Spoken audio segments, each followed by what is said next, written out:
Ba-da-bum, ba-da-dum, ba-da-bum, ba-da-dum, ba-da-dum. You look me in the eye. Okay, welcome back to some more Curse of Mantras. We can't do anything. We've run out of card things to play at the moment.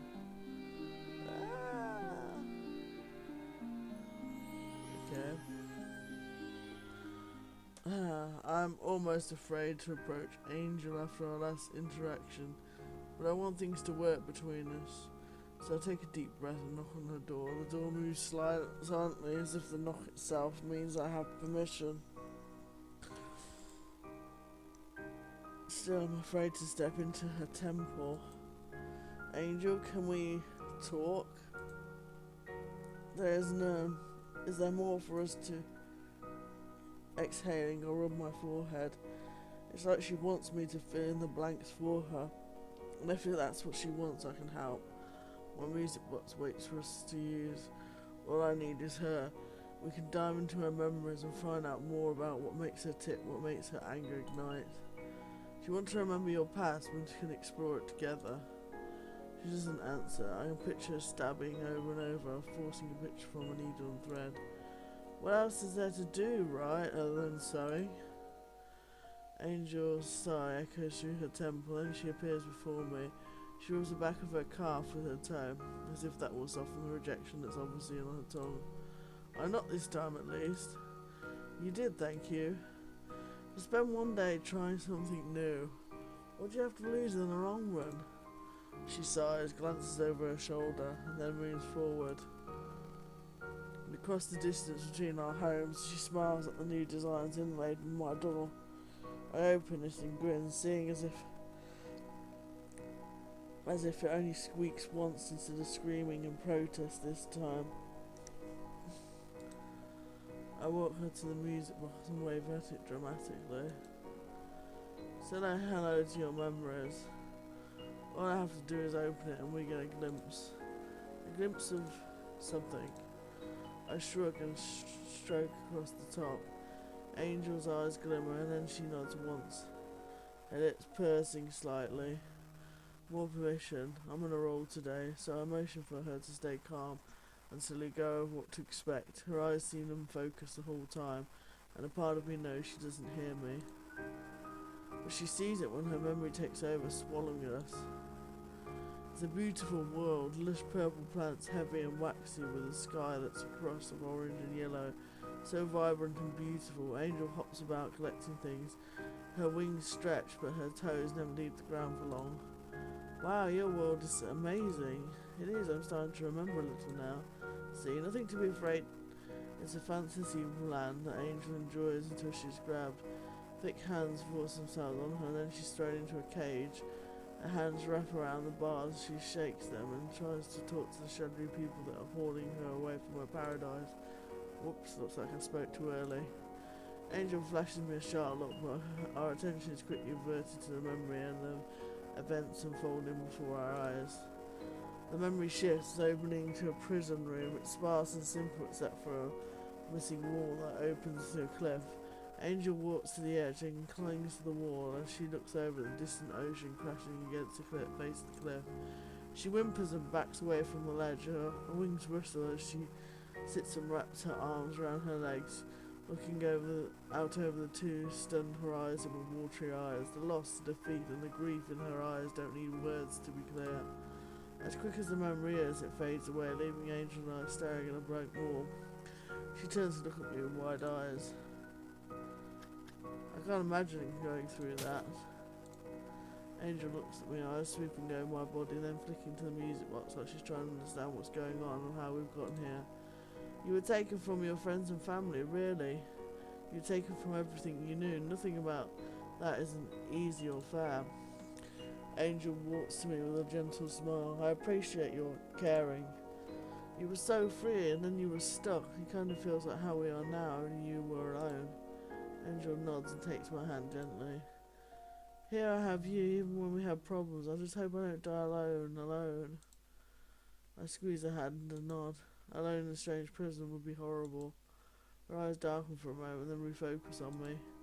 I should go back. I have need of work.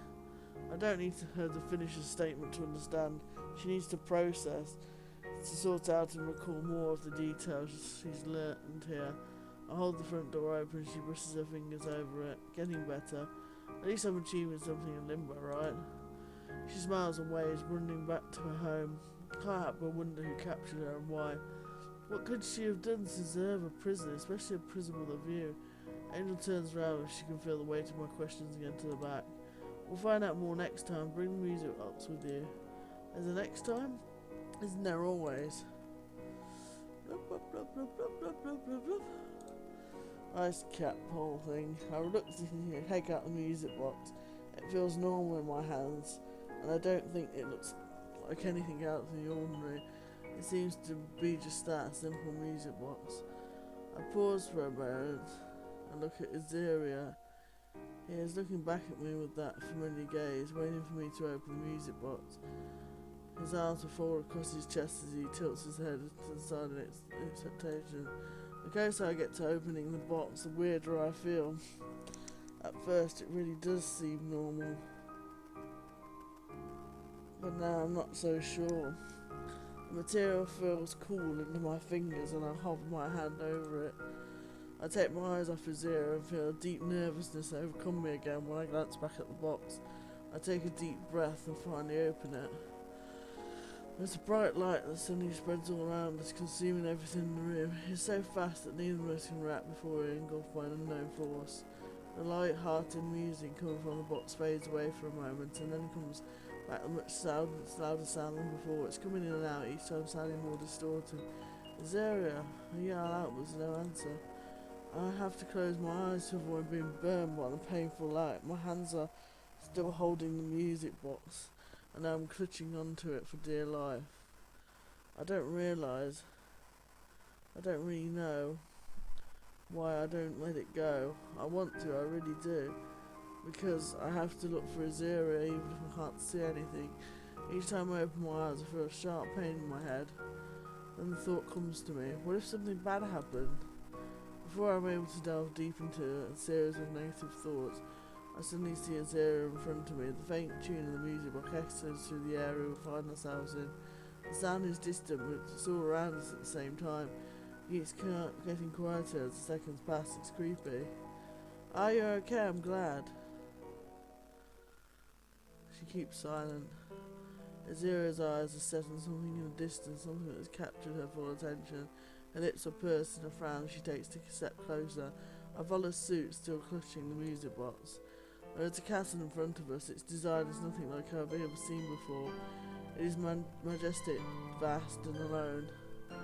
The entire area is covered in snow, but I didn't feel any coldness.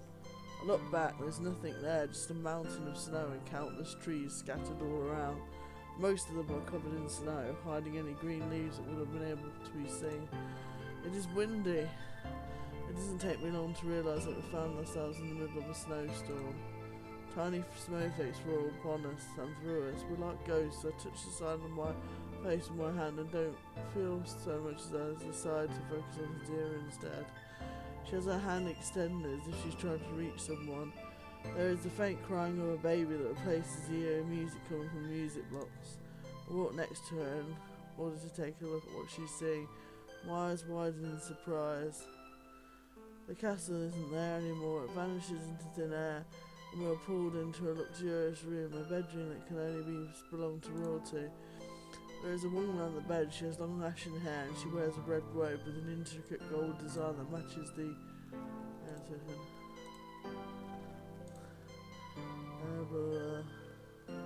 interior of the room. In her arms she holds a crying baby cuddled in a dark light pink blanket. Azaria, I finally managed to speak. My name. She puts her hand on her chest and glances down. Her brows are furrowed. No longer does she look like a sophisticated woman with a heart of stone. She looks sad, frightened, worried. That's why they call me that. She takes a step towards the side of the room where one of the many vast windows is, and moves her head closer so that she can look at the exterior of the castle.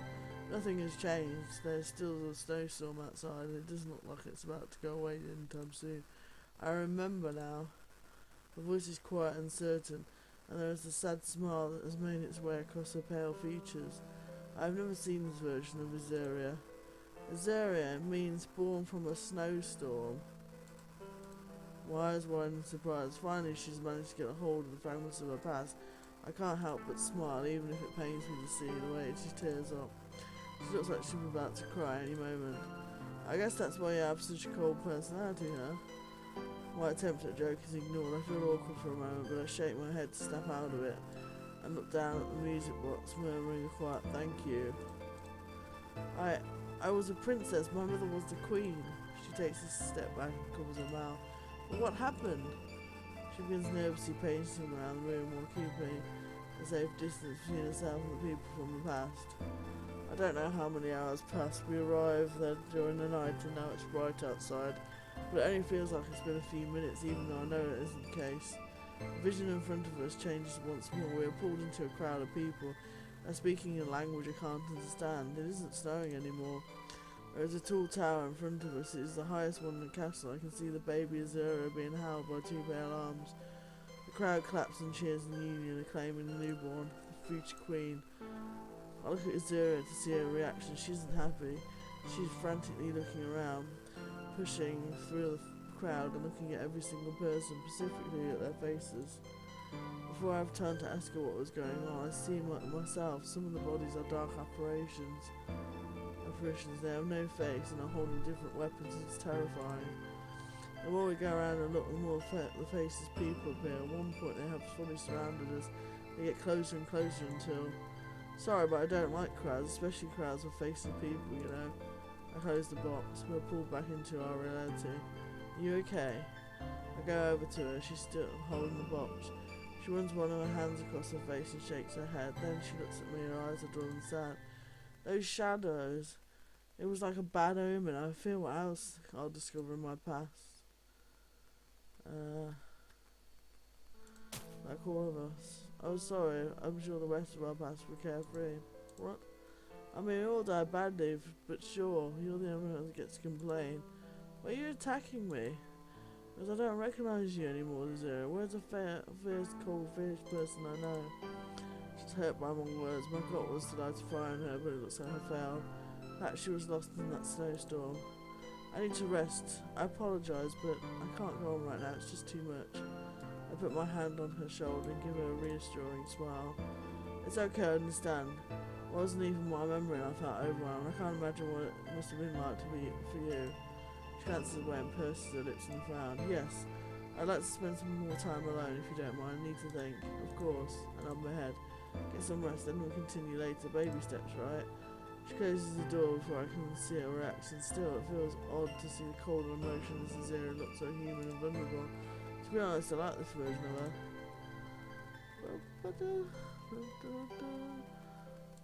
Fire, I can see Ash.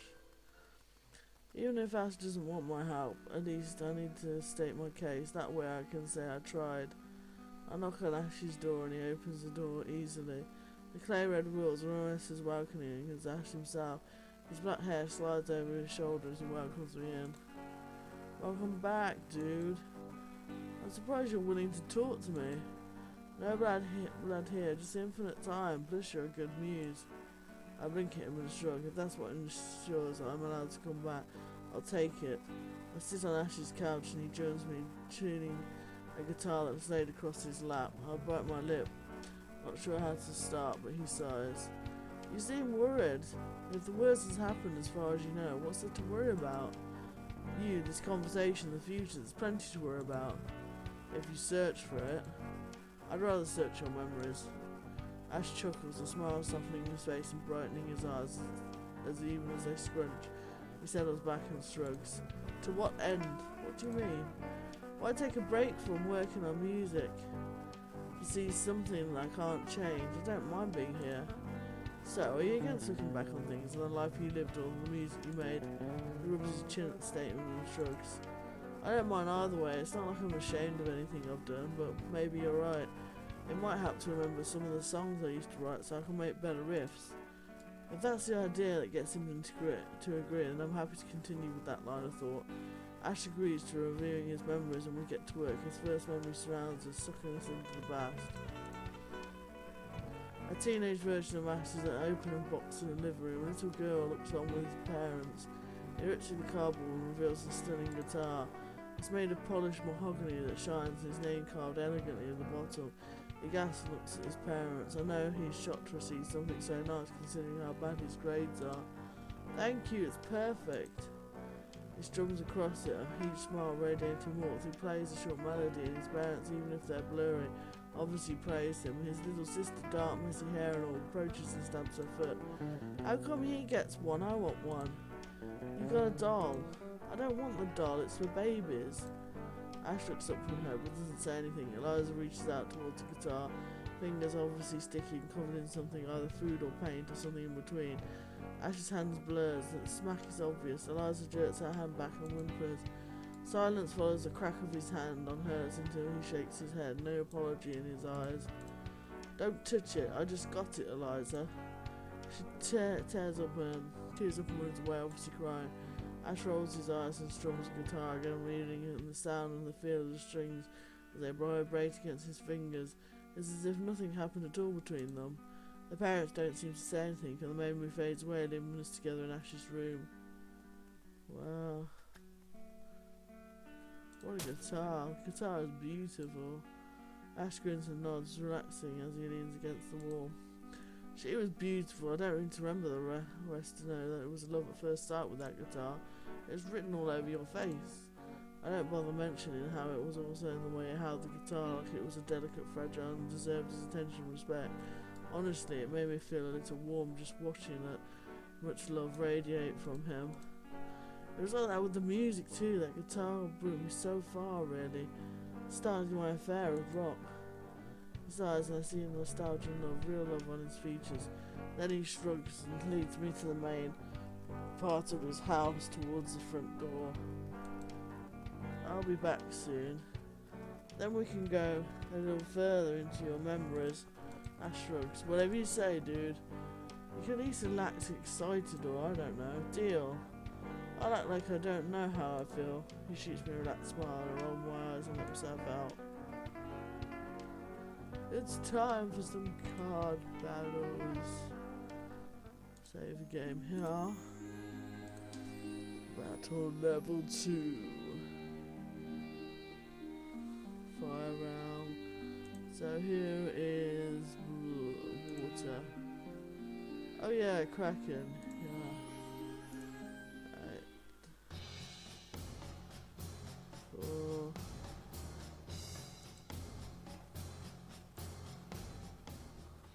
Kraken. Kraken. Kraken.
zone out with the 5.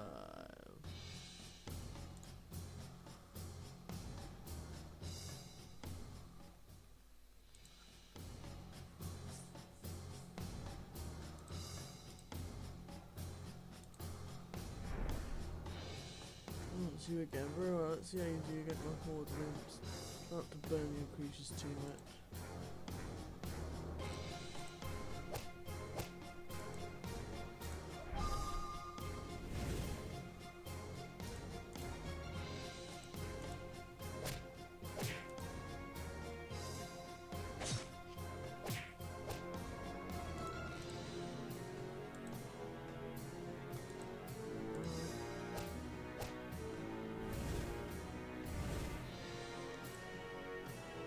Giant turtle.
my god.